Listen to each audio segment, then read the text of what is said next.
Hello, my name is John. And I'm Nikki. And we're the bosses next door. Yes. Today, what are we talking about? Yes. What are we talking about today? We're talking about you're not lazy, you're scattered.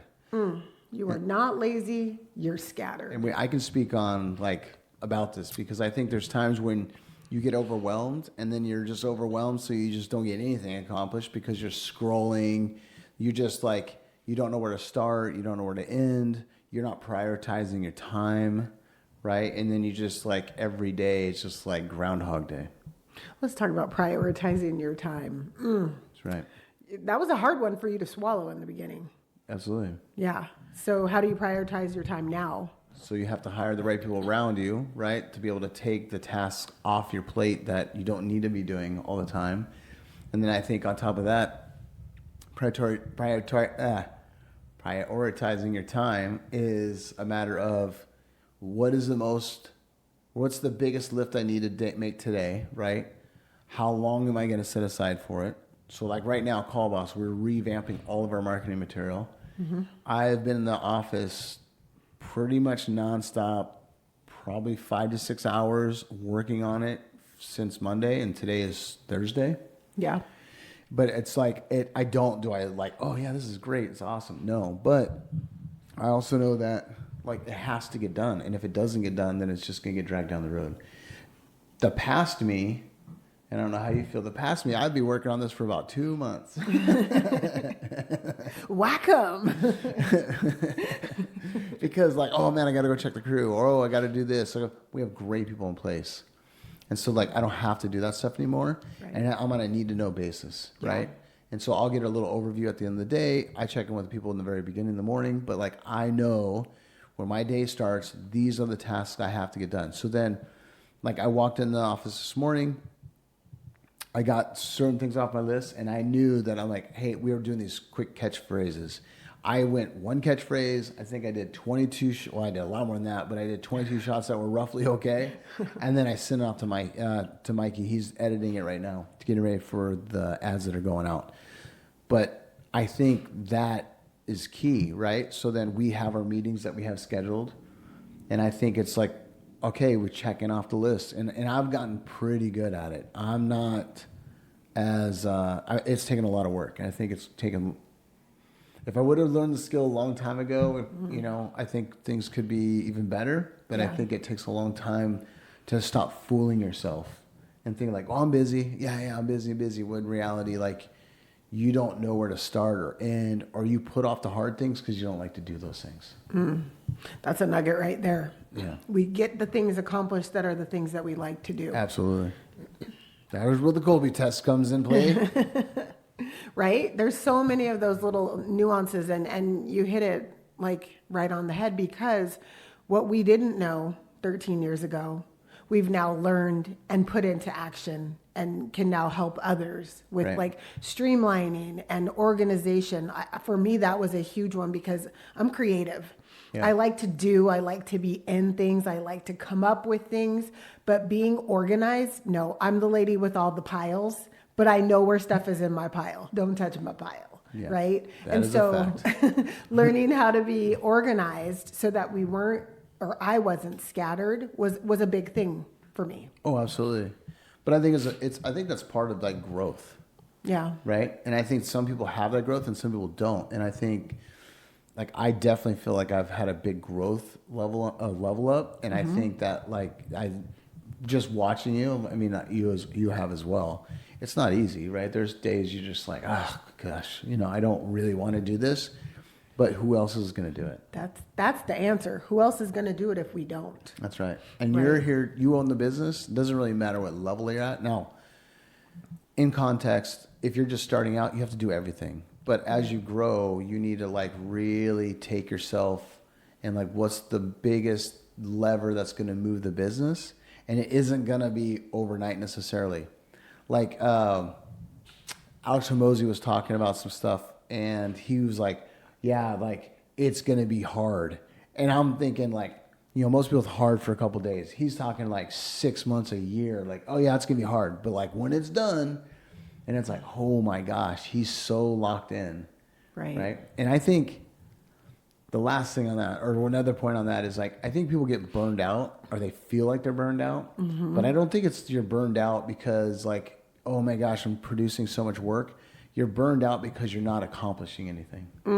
That's key, because in our notes when we were preparing for this, we were talking about how you're not lazy, you're just fatigued, and it's from doing too much, but then not finishing anything. And you're so scatterbrained, you can't have the time to do it. And like, we own 3 companies, and owning 3 companies has been very, very difficult to prioritize my time one to the other, right? But it's a skill that I'm trying to learn because I know it's dependent on me getting it accomplished. That's the hardest piece right now, I think, for both of us, is that one company needs us, the other company needs us, the third one, the newest one, is going to take a lot more time, and we have to figure out how to be 3 places at once. But with time blocking, it's a little bit easier, because now it's like, okay, I know from 12 to 2, I'm working on podcasts, and that's going to take care of that one thing that I needed to get done. Right. Right? No, that's a great point. And I think to even add to that complication, one business is very, very hard to run. 2 businesses just as the multiplier, right? 3 businesses gets even harder. Our thing is that every one of those 3 businesses complement each other in some form or fashion. That's why we did them. Mm-hmm. But the need on each business is extremely different. Okay, so we're working with primary admin side on CallBoss, and it's like the conversation of saving people money because they're, how much money is left out the door for every call that you missed, right? Mm-hmm. And like really driving that home. You're really dealing with business owners, small and large, right? To understand that. But you're dealing with the back end with the CSRs and that side of admin. And that part's like interesting. You go to lawn care, it's very like hands-on, like we boots on the ground, like trucks running, all the things, right? And you have your management here and the sales, like it's just a different role and different level. A lot of pieces in that one. A lot of pieces, yeah. And then you have the software company, and the software company is like intricate, right? And that's like getting it to a level of like, how do we make it so like easy to use? But like, I don't know if you feel like, but for me, it's like, wow, there's so many layers to that, right? Yeah. Because you're rethinking as a consumer, or at least I'm thinking as a consumer, what is the best, like, how do I find this easy to operate? Well, to really walk that process through is like, wow, because it's way more in depth than you actually maybe initially thought. Yeah, I mean, with that one, we're trying to encompass everything you could possibly need to run your business in one software, right? And we've already used different softwares along the way, so we know that part was great, that part was great, this is awesome, but it doesn't have this. And so while we're trying to brainstorm and make sure we get everything into this one software, there's so many items that need to be inserted and built out to work as they should. So lucky for us, we have a great engineer. Yeah. Well, to that point, so like for those who don't know, we own a landscape maintenance company. We service 3,100 customers on a regular basis.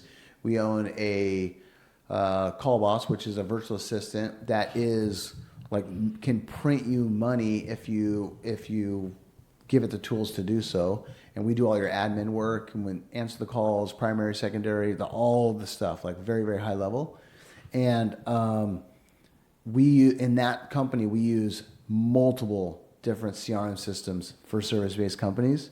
So what has separated us from a lot of people is that, one, we live, breathe service-based companies all the time. Yeah. 2, we see a side that most companies never have an opportunity to do, because we see what other CRM systems and how they run, what's good and bad about them. Mm-hmm. And then we think there's a big play in the market, where we're putting money on it, there's a big play in the market, that there's a void. And it's like, how do we create a very simple and easy system to use that gives you all the information that you need, right? And still be technology driven and can be adaptive as the future goes. And I think that's pretty exciting for me. Yeah. But go back to being scatterbrained, like we could never get here if we were scattered, right? Yeah. Like Nikki and I are I feel like we're like in our shell phase right now. We're just here cranking because it's the season, right? This is our season. Our season is to get this stuff going,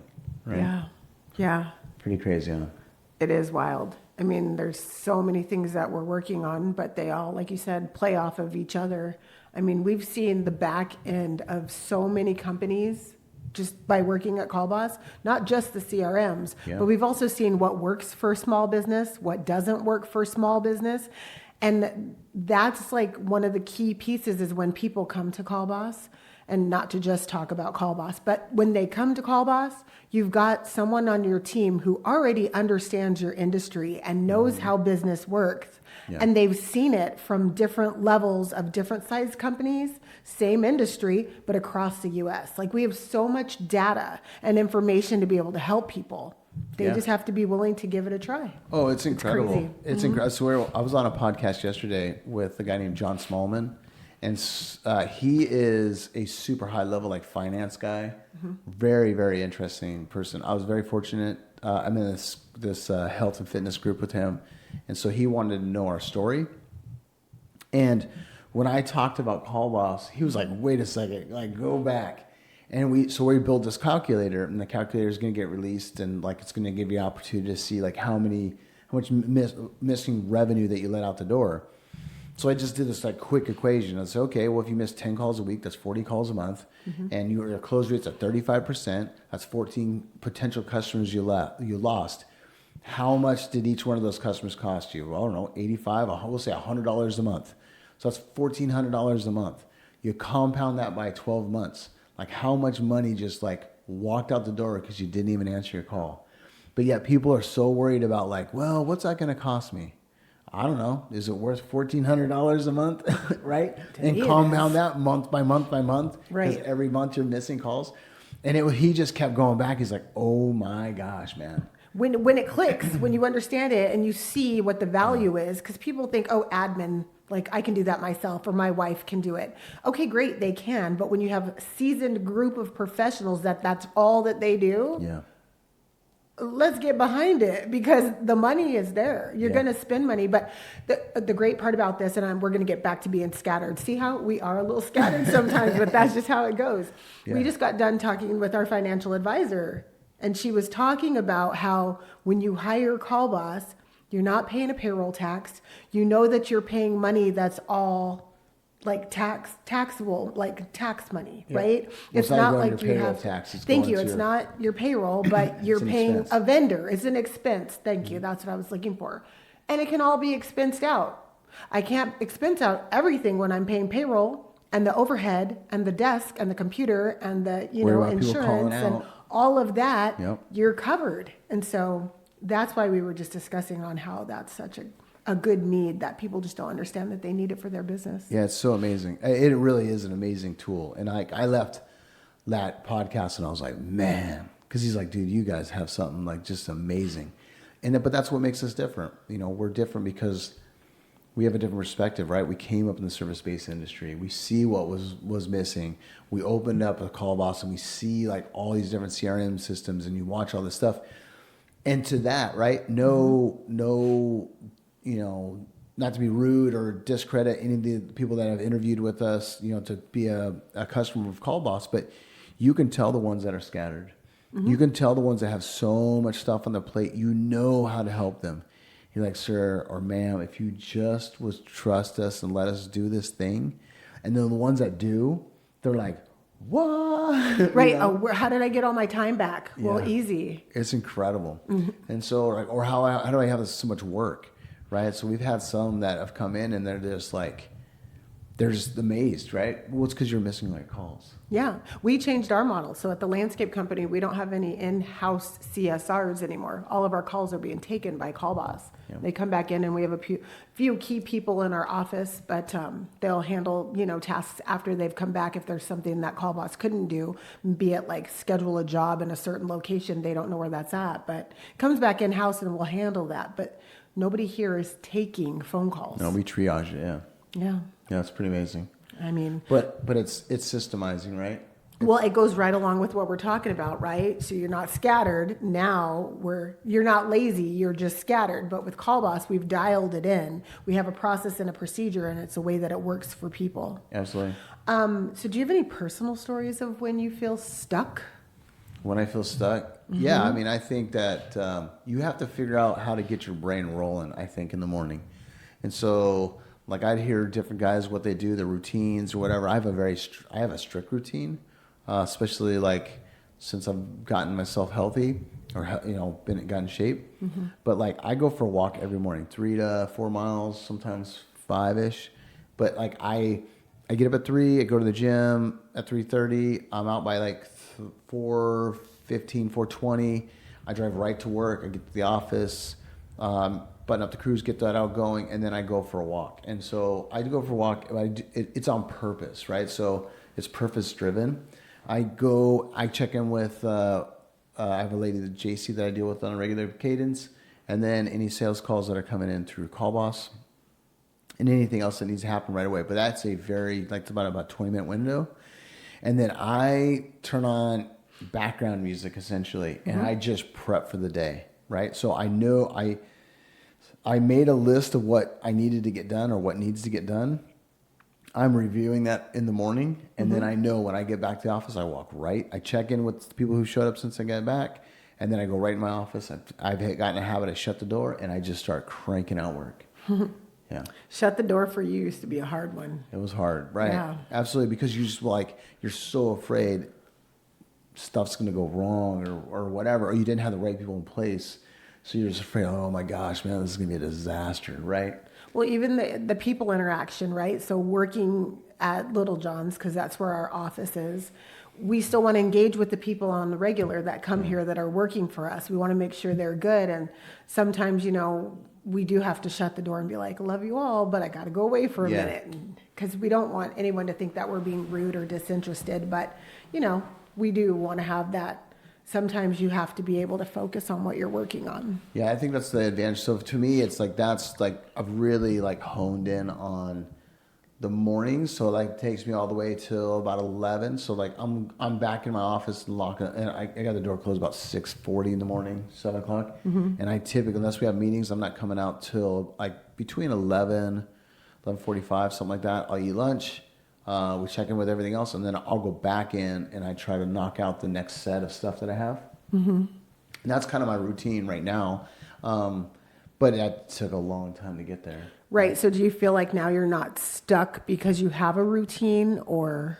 Yes. And if I feel like I'm getting stuck, it's kind of interesting. If I feel like I'm getting stuck, I have this whole thing that I do to kind of reset myself. And that would be? That would be. So I do a couple things. So if I'm really frustrated because I can't get it figured out, or I can't, I got myself stuck somewhere.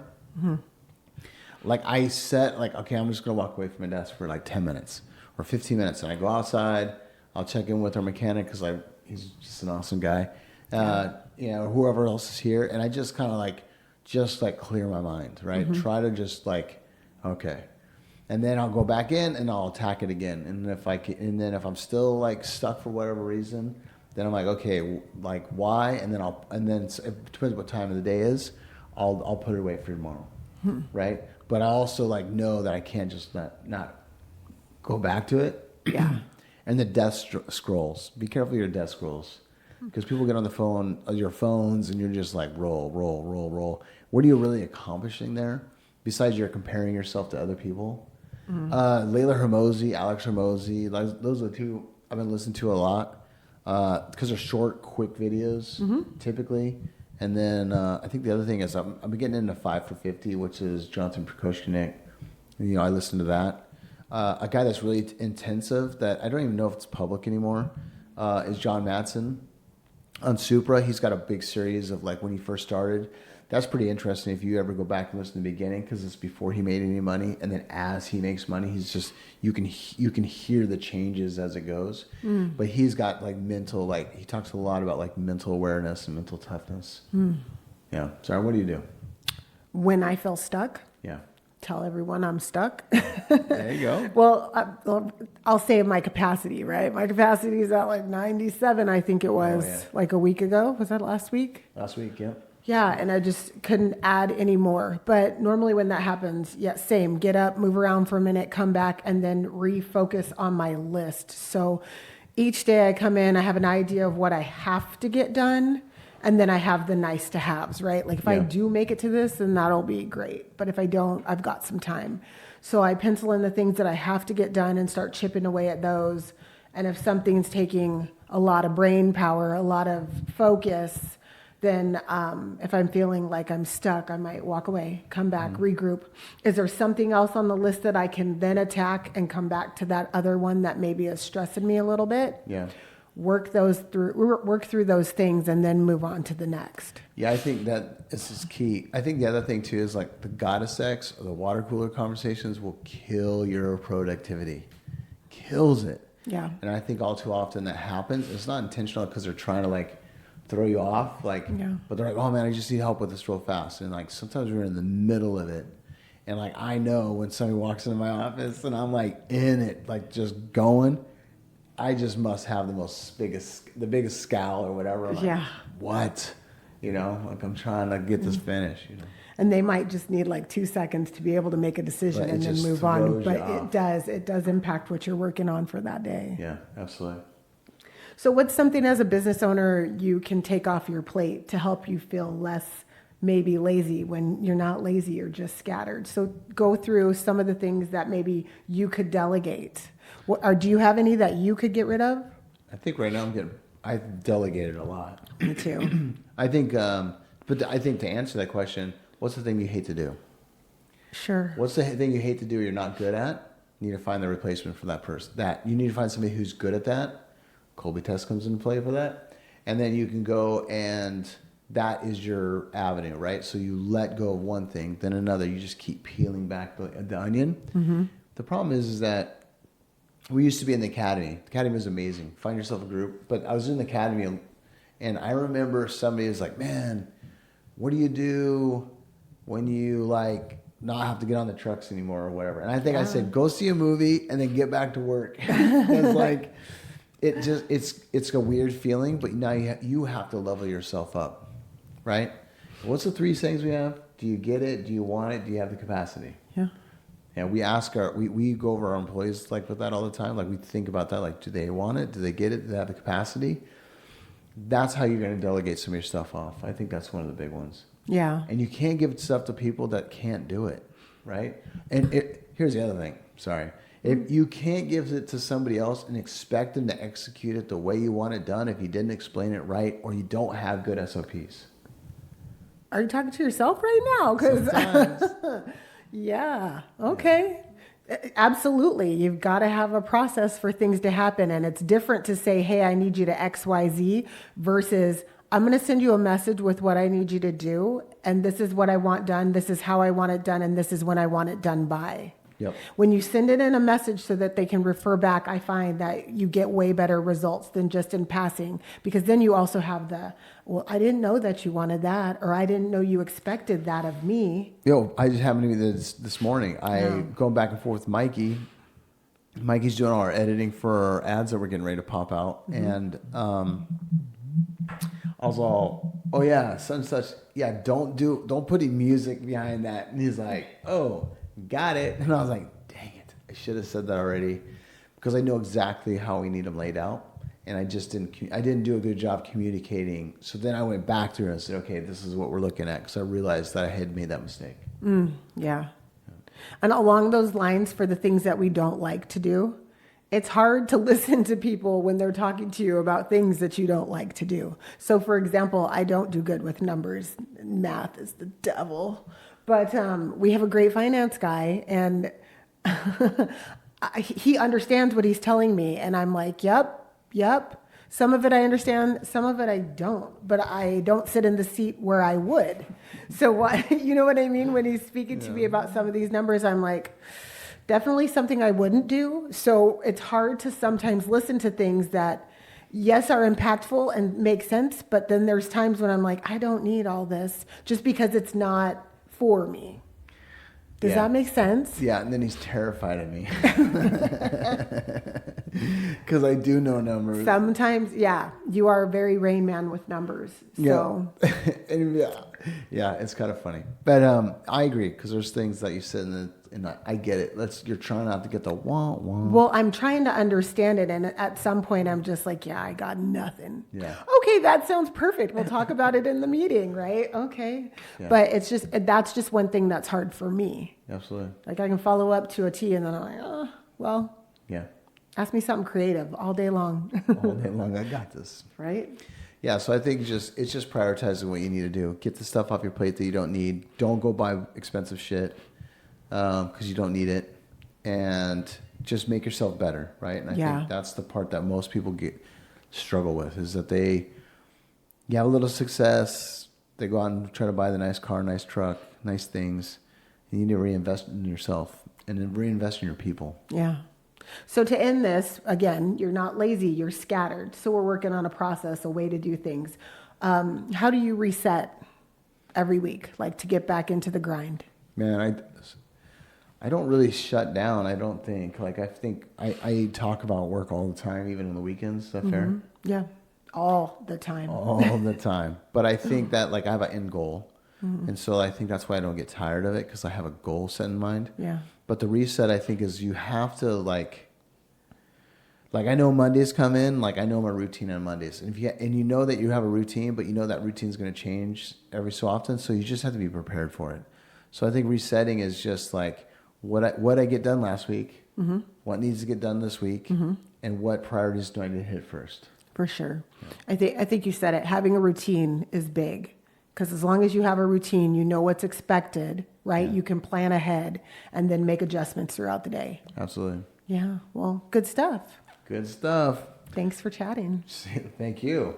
All right. I'll talk to you guys soon. See you on the next one. That's right. Bye.